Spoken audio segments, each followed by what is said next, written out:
Les amis, bonjour, j'espère que vous allez bien. Aujourd'hui, une vidéo spontanée, vraiment pas prévue. Je voulais absolument vous présenter cette voiture qui appartient à mon frérot qui est venu en vacances à Luxembourg. Et je me suis dit, c'est quoi, je vais pas te laisser repartir avant de filmer cette caisse pour les abonnés. D'ailleurs, en parlant des abonnés, les gars, 92% des personnes qui regardent les vidéos, ils sont pas abonnés. Les gars, descendez juste un petit peu, tapez un petit j'aime, ça donne une force de ouf, de malade, vous imaginez même pas, pour continuer à faire les projets, à faire des nouvelles vidéos. La 540 que j'ai pris, je l'ai pris pour moi et pour vous aussi, pour un aboutissement d'un projet, etc. Enfin bref, vous allez voir la pépite que ça va sortir.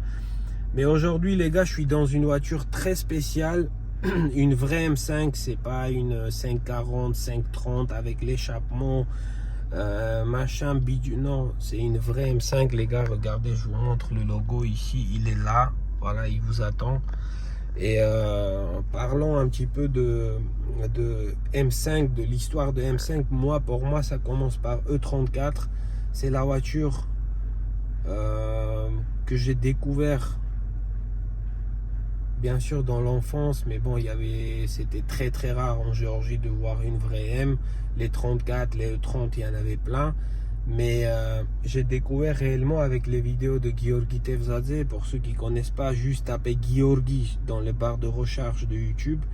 Tout de suite, YouTube il vous propose lui-même Tevzadze M5 E34.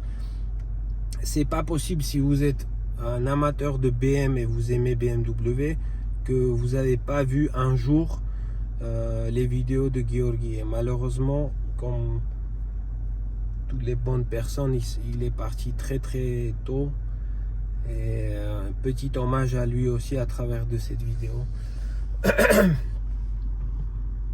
C'était pas lui qui conduisait, contrairement à beaucoup de personnes qui pensent que c'est lui qui conduisait. C'était pas lui au volant, c'était son ami.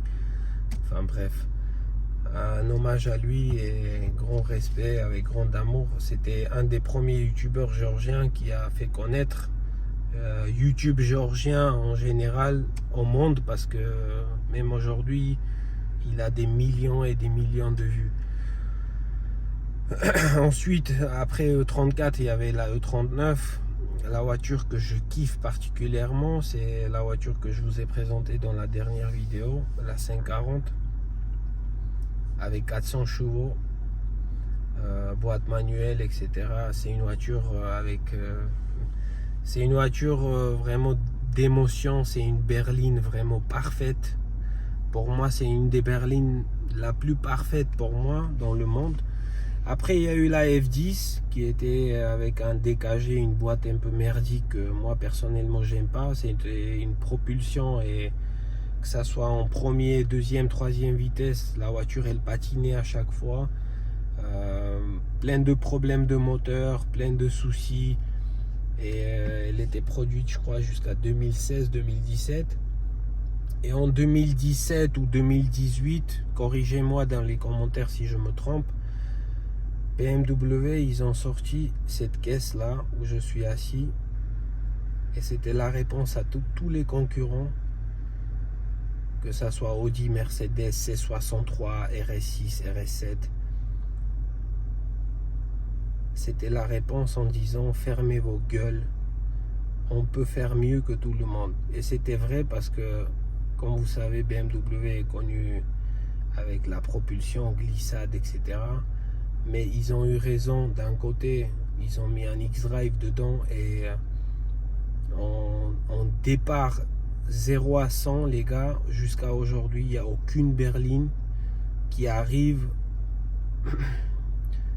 à le dépasser. Et jusqu'à aujourd'hui, ça reste une berline la plus puissante au monde. Et pas seulement une berline, c'est une voiture qui déchire les supercars, les gars. Vous imaginez même pas. Elle humilie les supercars comme Porsche, enfin je vais pas citer d'autres marques, mais 3 secondes 2 les gars, entre 0 à 100, 3 secondes 2. Est-ce que vous imaginez une berline 4 portes qui pèse 1 tonne 9, minimum, hein, sans option, enfin avec les minimums d'options, et ça peut monter encore plus. Après, bien sûr, ils ont fait une version compétition qui est plus chère, et après ils ont fait une version CS qui est une version vraiment pour la piste avec des suspensions très dures, etc. Mais il y a une grande différence entre une M5 normale et une M5 CS. Le CS, c'est vraiment fait pour la piste, pour les gens qui vont souvent sur la piste, etc. etc. Mais parlons aujourd'hui de cette voiture concrètement qui m'a impressionné parce que j'ai roulé tout à l'heure et c'est une dinguerie, les gars. Quand vous appuyez l'accélérateur, vous imaginez même pas. En fait, vous arrivez à des certaines vitesses, je ne vais pas vous citer les chiffres, en quelques secondes, et vous comprenez pas. Vous regardez, j'ai regardé le compteur, je me suis dit, mais je suis à combien? C'est une dinguerie. C'est une dinguerie. Et pour moi, ça reste une des meilleures voitures au monde. Vraiment, sans déconner, elle a 600 chevaux d'origine. Déjà en France, tu peux pas rouler, tu peux rien faire. 600 chevaux, vous allez me dire, c'est incroyable, c'est énorme. Avec une petite reprog boîte et moteur, tu peux monter jusqu'à 800, 850, mais comme ça très facilement. Mais déjà avec les 600 chevaux, tu montes à des vitesses phénoménales. Et tout ça dans les... Enfin bref, j'ai tellement d'émotions, j'ai tellement d'informations dans la tête, je sais même pas comment vous le transmettre. Je vais tout simplement vous montrer la voiture de l'extérieur. Déjà, je vais commencer par l'intérieur parce que c'est une config vraiment très spéciale. Je suis sur un parking comme un clochard à minuit là. Il veut pas faire le focus. Donc le config, la config, putain, qu'est-ce qu'il a le focus là? Voilà, c'est le config, les gars, que je kiffe en plus, avec intérieur blanc comme ça qui reste très classe, les sièges confort, les 3 enfants qui sont assis derrière, tranquille, tu vois. Quand tu roules sur autoroute, en plus, ça consomme pas plus que 10 litres. Donc il y a eu 2 versions avec ce compteur là qui est à partir de 2020, je crois à partir de juillet ou août 2020, un truc comme ça. Et il y a eu les anciennes versions où tu as des aiguilles encore classiques, mais semi électronique, ou voilà, je sais pas comment. Enfin bref, carbone, cuir étendu. Et regardez-moi la dégaine de la voiture, les gars. C'est une voiture criminelle qu'on voit pas très souvent dans les vidéos. J'en ai vu des vidéos, mais pas souvent des M5 parce que ça reste quand même une voiture particulière. Tu vois beaucoup de vidéos des M2, M4, M3, mais les M5 ils sont pas très courants. Ils sont pas très courants parce que déjà ça reste une voiture qui est chère, et après bon, c'est une berline, et c'est pas aussi répandu que les M2 par exemple. Donc juste pour vous faire une petite vidéo de l'extérieur, regardez déjà des disques de frein ventilés, les gars. Regardez les tailles, c'est un truc de fou, hein. Bon, elle est un petit peu sale, vous allez m'excuser, mais bon, c'est pas le sujet de la vidéo. Après, ils existent bien sûr en carbone céramique qui coûte à 10 000 euros à changer, mais si vous faites un petit peu de piste, si vous faites un petit peu de circuit, il vaut mieux rester sur les freinages classiques. Donc 4 sorties, comme tous les M5 quasiment, à part les E34. À partir des E39, c'était leur signature. Bon, ça fait pas beaucoup de bruit. C'est un des défauts que j'ai trouvé sur cette voiture. Ils ont vraiment étouffé le son, malheureusement, avec les nouvelles normes, etc. Mais regardez-moi la gueule de cette voiture, les gars. Voilà, quand elle vous regarde, elle vous dit quelque chose, tu vois, comme attention, sinon, si je m'énerve. Et c'est vraiment ça, en fait, réellement, cette voiture, dont je vous montre un peu l'arrière. Une petite berline, tu vois. Rien de très spécial. Mais ce qui reste spécial quand même, les gars, c'est ça. Attendez. On va ouvrir le capot.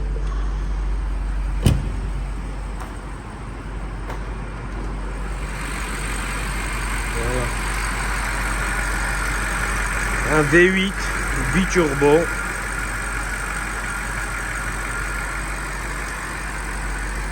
Avec 600 poneys à l'intérieur.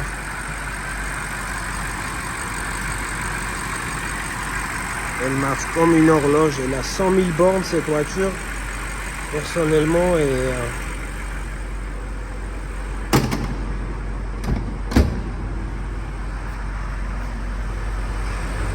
logo.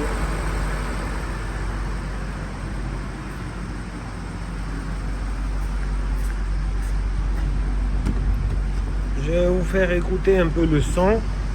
Mais honnêtement, ne vous attendez pas à grand chose parce qu'elle fait pas beaucoup de bruit.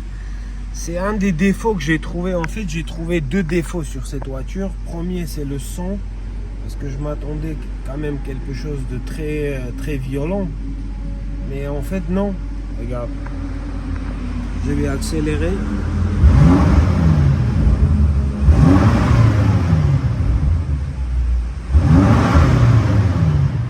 Là je suis presque à fond, mais pas grand chose, tu vois. Ça monte jusqu'à 4000 tours. Après je crois que c'est bloqué électroniquement. Donc le premier défaut que j'ai trouvé sur cette voiture, c'est le son.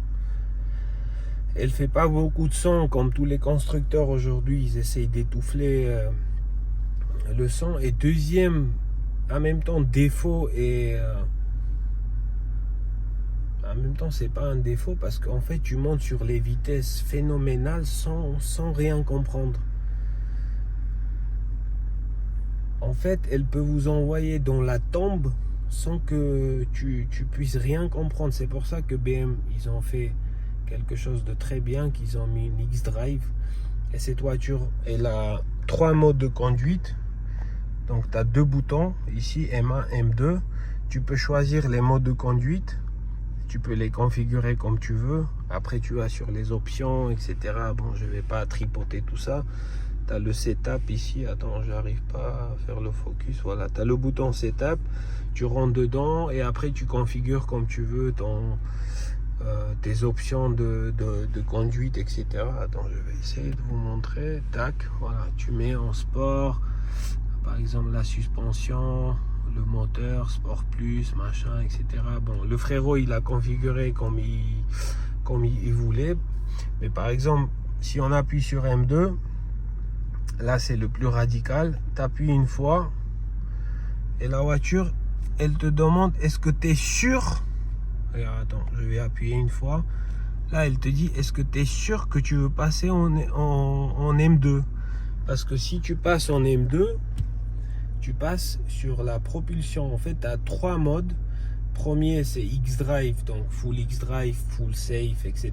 La voiture, elle bouge pas, mais elle a toujours les capacités, etc. S'ils sont chauds, et elle t'envoie à l'enfer. Deuxième mode, c'est ça reste un X-Drive, mais plus dans le propulsion, mais c'est l'électronique quand même qui gère combien de puissance il doit t'envoyer à droite ou à gauche, etc. Ils nous ont éteint carrément le parking tellement il est tard. Je vais pas tarder à finir cette vidéo. Et troisième mode, les gars, c'est le mode propulsion, où là tu es obligé d'enlever le ESP, les Z, etc. Et là, elle devient réellement dangereuse.